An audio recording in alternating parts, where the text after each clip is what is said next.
ક્યાં સુધી આપણે છુપાઈ છુપાઈને એકબીજા ઉપર પ્રહાર કરતા રહીશું? ક્યાં સુધી આપણે અંધારામાં છુપાઈને ન્યાય માટે લડતા રહીશું?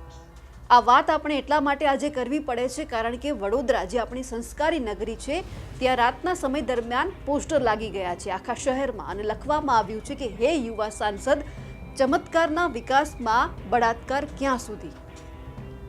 જે રીતે ઝઘડિયાની અંદર દુષ્કર્મની ઘટના બની, આવી આપણા ગુજરાતમાં અનેકો દુષ્કર્મની ઘટના બની છે અને અનેક બળાત્કારીઓને જે ફાંસીની સજા પણ નથી આપવામાં આવી. કેટલાક કેસ હજુ પેન્ડિંગ પડ્યા છે. ક્યાં સુધી દીકરીઓ ન્યાય માટે લડતી રહેશે?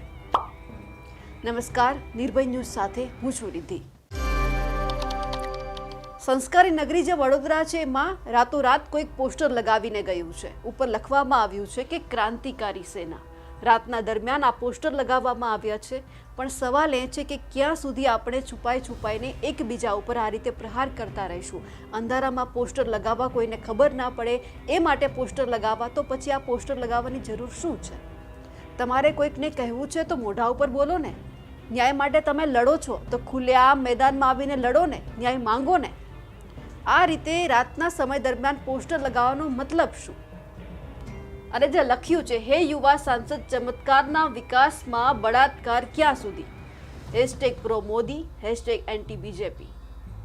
જે રીતે આપણા ગુજરાતમાં અનેક દુષ્કર્મની ઘટના બને છે, ન્યાય કેટલી દીકરીઓને મળ્યો છે આપણે બધા જાણીએ છીએ કે હજુ સુધી દીકરીઓ ન્યાય માટે હાઈકોર્ટ પાસે જઈ રહી છે કે અમને ન્યાય મળે, પોલીસ પાસે ધક્કા ખાઈ રહી છે કે અમને ન્યાય મળે, તેમ છતાં હજુ ન્યાય મળતો જ નથી. અને પછી કોઈક આવી સેના આવે છે મેદાનમાં. રાતના સમય દરમિયાન આવા અનેક શહેરોમાં પોસ્ટર લાગશે કે દીકરીઓને ન્યાય ક્યારે? પણ તમારે ખુલીને બોલવું પડશે. તમે બોલશો તો કોઈક તમને જવાબ આપશે. આપણે આ રીતે અંધારામાં તીર છોડવાથી કંઈ જ નહીં થાય. અને અહીંયા બધા જ લોકોએ સમજવાની જરૂર છે. ક્યાં સુધી આપણે આપણા ઘરે બેસીને બધી જ વાતચીત કરતા રહીશું કે ગુજરાતમાં તો આટલી દુષ્કર્મની ઘટના બને છે, આપણી દીકરીઓ સુરક્ષિત નથી?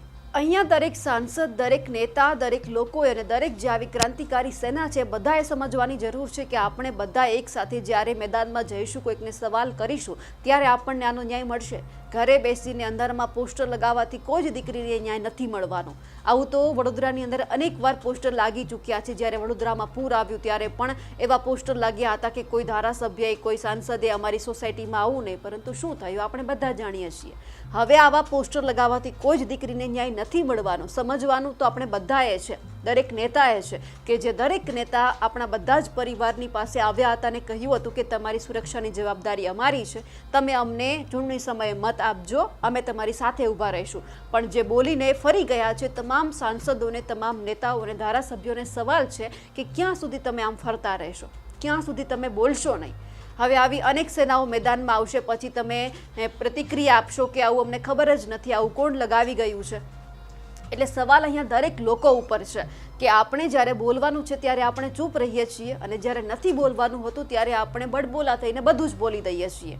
આમ બોલવાથી, અંધારામાં છુપાવવાથી કોઈને ન્યાય નથી મળવાનો. જો ન્યાય જોઈતો હશે, દરેક દીકરીને સુરક્ષા જોઈતી હશે, તો દરેક પરિવારે આગળ આવવું પડશે, દરેક પરિવારે બોલવું પડશે કે જ્યારે આવા તમામ નેતાઓ આપણી પાસે આવે છે ચૂંટણી સમય કે અમને મત આપજો, ત્યારે આપણે બધાએ એમને સામે સવાલ કરવાનો છે કે અમારી સુરક્ષાનું શું? એક વખત તમે સારી સુરક્ષા આપીને બતાવો, પછી તમને મત આપીશું.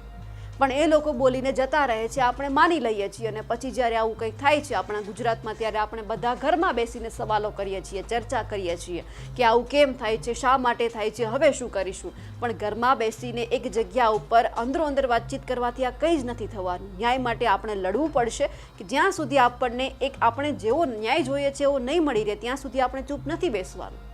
એટલે હવે જે આ ક્રાંતિકારી સેના છે એમને પણ કહેવાનું છે કે હે યુવા સાંસદ, ચમત્કારના વિકાસમાં બળાત્કાર ક્યાં સુધી? આ લખવાથી કંઈ જ નહીં થાય. તમે સવાલ કર્યો છે તો એ તમામ સાંસદને મોઢા ઉપર જઈને સવાલ કરો, ત્યાંથી જવાબ મળવો કે ક્યાં સુધી આવું થતું રહેવાનું છે? તમારા ઉપર વિશ્વાસ મૂકી અમે તમને સત્તામાં બેસાડ્યા છે. આજે તમારો વારો છે કે અમને વિશ્વાસમાં લો, અમારી સુરક્ષાની જવાબદારી તમે લો, જેથી કરી હવે કોઈ બીજી આવી ક્રાંતિકારી સેનાએ મેદાનમાં પણ નહીં આવવું પડે, આવું રાતના સમયે આવા પોસ્ટર પણ નહીં લગાવવા પડે. પોસ્ટર લગાવવાથી કેન્ડલ માર્ચ કરીને કોઈ દીકરીને ન્યાય નથી મળવાનો. કેન્ડલ માર્ચ તો ક્યાંક એવું લાગે છે એટલા માટે થતી હશે કે દેખાદેખી કે કોઈક બીજાએ કર્યું તો અમે પણ કરીએ, અમે પણ સારા બનીએ. કેન્ડલ માર્ચથી આજ સુધી કોઈ જ દીકરીને ન્યાય નથી મળ્યો. જો ન્યાય તમારે અપાવવો જ હોય તો એક વખત તમે સરકાર સામે સવાલ કરીને જુઓ, સરકારને સવાલ પૂછીને જુઓ કે ક્યાં સુધી એક દીકરી તરીકે અમારે આ બધું જ સહન કરવાનું છે, ક્યાં સુધી આપણા ગુજરાતમાં એક દીકરી આ રીતે પીંખાતી રહેશે, ક્યાં સુધી આવા નરાધમોને ફાંસીની સજા નહીં મળે, જ્યાં સુધી આવા સવાલો નહીં થાય ત્યાં સુધી એક દીકરી માટે તમે કેન્ડલ માર્ચ લઈને નીકળશો તો એ દીકરી માટે જ અન્યાય સાબિત થશે. કારણ કે એ તો ન્યાયની ઝંખના આપણા બધા પાસે કરી રહી છે, પણ આપણે બધાને ઘરમાં બેસીને ચર્ચા કરવા સિવાય બીજો કોઈ જ આપણી પાસે ઓપ્શન નથી.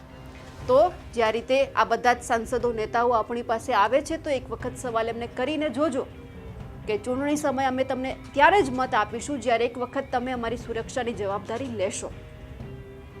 જે રીતે વડોદરામાં પોસ્ટર લાગ્યા છે, કોણ લગાવી ગયું છે, ક્રાંતિકારી સેના ઉપર લખવામાં આવ્યું છે, પણ રાતના સમય દરમિયાન જ કેમ લગાવવામાં આવ્યા છે, આખા વડોદરામાં આવા પોસ્ટર લાગ્યા છે, તેમને લઈને આપનું શું કહેવું છે? અને જે રીતે દીકરીઓની સુરક્ષાનો અત્યારે સવાલ ઉઠી રહ્યો છે, અમે જે રીતે મુદ્દો ઉઠાવીએ છીએ તેમને લઈને આપનું શું કહેવું છે અમને?